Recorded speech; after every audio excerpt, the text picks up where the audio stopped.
Coucou toi, j'espère que tu vas bien, que tu as passé une excellente semaine. Alors aujourd'hui, j'ai décidé de te parler d'un message assez particulier. Mais avant de rentrer dans les détails de cette histoire, je veux t'inviter à passer un petit moment de louange avec ces quelques chants. Et vraiment, je prie que ce moment te fasse du bien, qu'il puisse te bénir, qu'il puisse t'encourager, qu'il puisse te fortifier. Mais avant de rentrer dans les détails, on se dit à tout de suite. Tous les jours que Dieu me donne et pour tout ce qu'il donnera, je chanterai pour que résonne dans ma louange un chant de joie. Pour la vie, pour la beauté de ce que Dieu a fait, tant de vérité, et pour m'avoir pardonné. Pour tous les jours que Dieu me donne et pour tout ce qu'il donnera, je chanterai pour que résonne dans ma louange un chant de joie.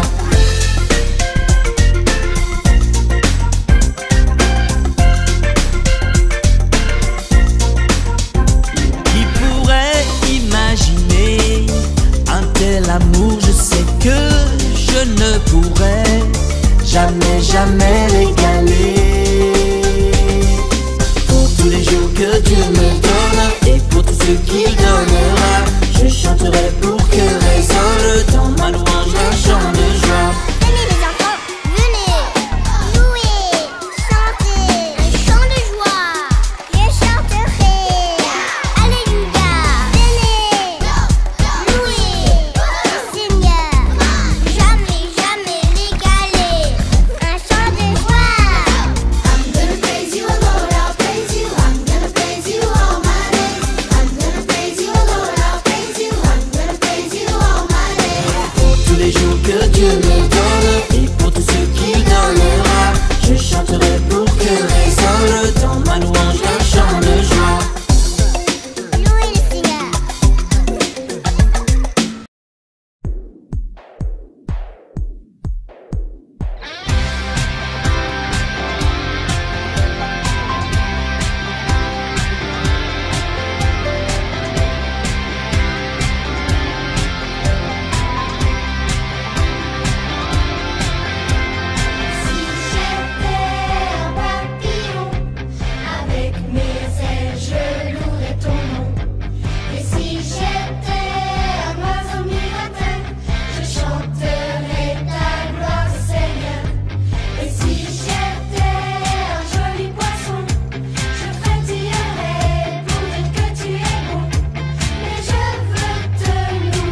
c'est rythmé, ça balance, ça swing, ça va être chouette. Jésus est le rocher de ma vie. Allons, Jésus est le rocher de ma vie. Super, Jésus est le rocher de ma vie. Oh là là là là, c'est cool. Jésus est le rocher de ma vie. Encore une fois. Jésus est le rocher de ma vie. Alléluia. Jésus est le rocher de ma vie. Alléluia. Jésus est le rocher de ma vie. Jésus est le rocher de ma vie. Tous ensemble. Il est en haut, en bas, devant, derrière, autour de moi. Il est en haut, en bas, devant, derrière, autour de moi. Il est en haut, en bas, devant, derrière, autour de moi. Jésus est le rocher de ma vie. C'est chouette. Jésus est le rocher de ma vie. Oh, c'est chouette les enfants, je vous aime. Jésus est le rocher de ma vie. Il est celui sur qui je peux compter. Il est mon berger, il est le tien aussi. Oh là là là là. Jésus est le rocher de ma vie. Attention. Il est en haut, en bas, devant, derrière, autour de moi. Il est en haut, en bas, devant, derrière. Mais il n'y a personne derrière. Chante, Cookie. Il est en haut, en bas, devant, derrière. Mais il n'y a personne derrière. Chante, Cookie. Jésus est le rocher de ma vie. Papa Abraham a beaucoup d'enfants. Papa Abraham a beaucoup d'enfants. Et je suis l'un d'eux. Et toi-même aussi. Nous louons le Seigneur. Papa Abraham a beaucoup d'enfants. Papa Abraham a beaucoup d'enfants. Et je suis l'un d'eux. Et toi-même aussi. Nous louons le Seigneur. Attention, vous répétez après moi les enfants. C'est parti. Jésus, Jésus, Jésus, Jésus. Jésus est le rocher de ma vie. Jésus est le rocher de ma vie. Jésus est le rocher de ma vie. Jésus est le rocher de ma vie. Alléluia. Jésus est le rocher de ma vie. Jésus est le rocher de ma vie. Il est en haut, en bas, devant, derrière, mais il n'y a personne derrière. Chante, Cookie. Il est en haut, en bas, devant, il n'y a personne derrière. Chante, Cookie. Autour de moi, il est où? Jésus est le rocher de ma vie. Papa Abraham, oh là là là là, a beaucoup d'enfants. Papa Abraham a beaucoup d'enfants. Et je suis l'un d'eux. Et toi-même aussi. Nous louons le Seigneur. Papa Abraham a beaucoup d'enfants. Oh! Papa Abraham a beaucoup d'enfants. Et je suis l'un d'eux. Et toi-même aussi. Nous louons le Seigneur. C'est bien, Cookie. Papa Abraham a beaucoup d'enfants. Oh, oh. Papa Abraham, yes, a beaucoup d'enfants. Et je suis l'un d'eux. Et toi-même aussi. Nous louons le Seigneur. Papa Abraham a beaucoup d'enfants. Si tu crois en Jésus, tu fais partie de la promesse que Dieu a faite à Abraham. Tu es un petit enfant, un fils ou une fille d'Abraham par la foi. Crois en Jésus. Il est ton ami. Il est ton rocher. Il est ton berger. Youpi!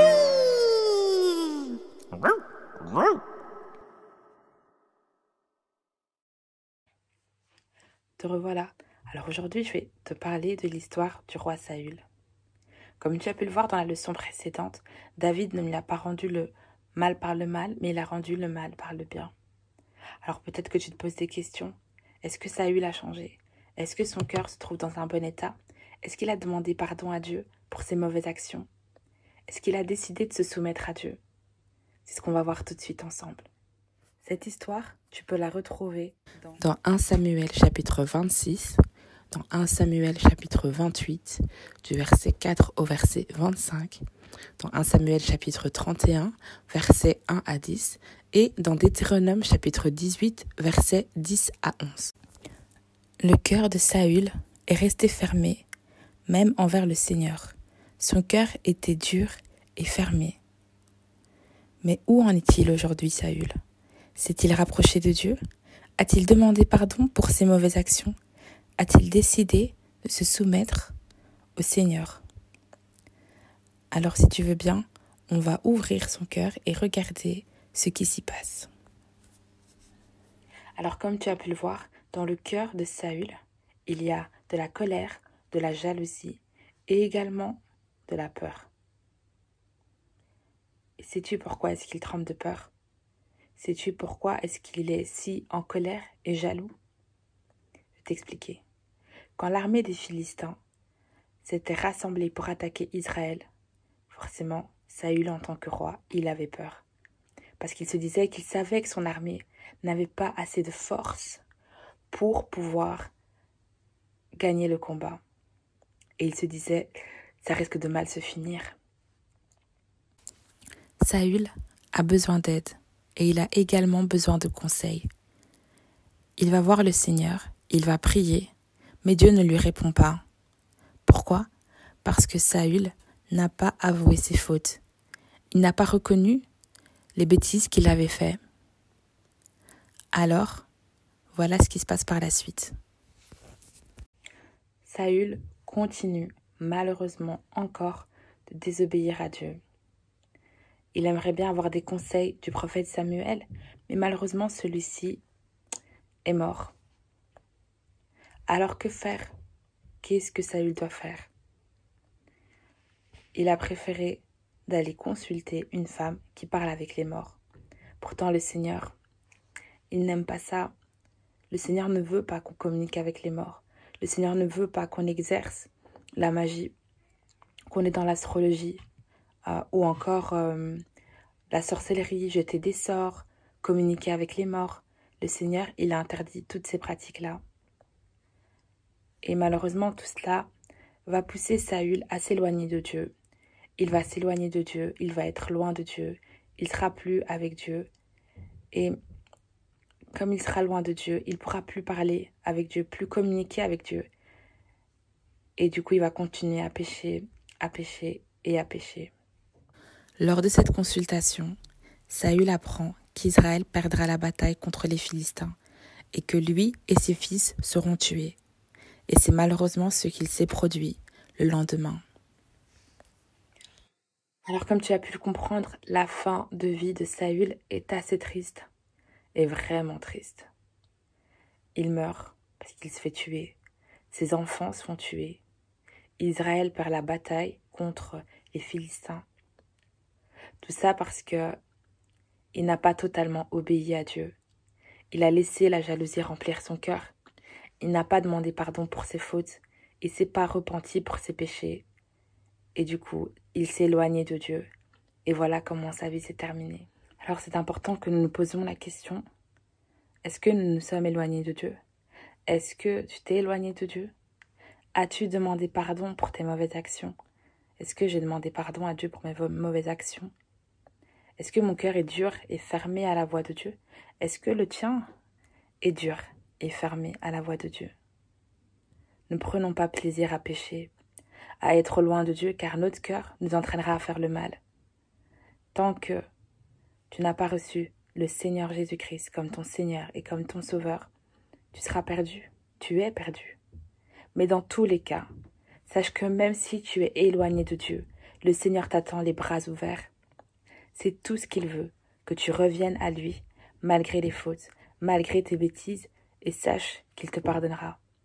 Parce que la Bible dit, dans 1 Jean chapitre 1, verset 9, Dieu fait ce qu'il promet, et il est juste.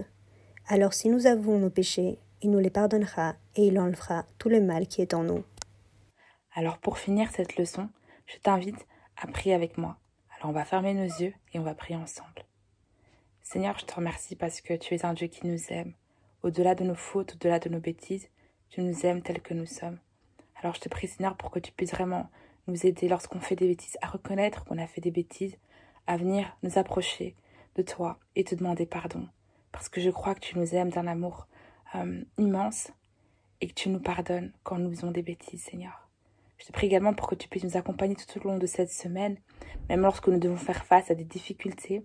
Tu vois, en plus avec toute cette situation qui n'est pas facile, le Covid, Seigneur, mais je crois que tu es juste. Alors accompagne-nous encore, Seigneur, durant cette semaine. Que toute la gloire te soit rendue, Papa. Amen.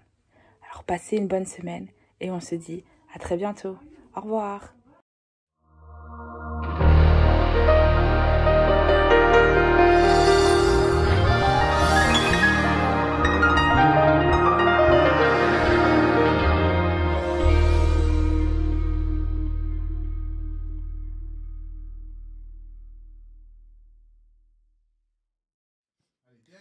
Dernière prise. C'est bon là? Fais ouais! Ouais. Allez, concentre. Arrête de rier.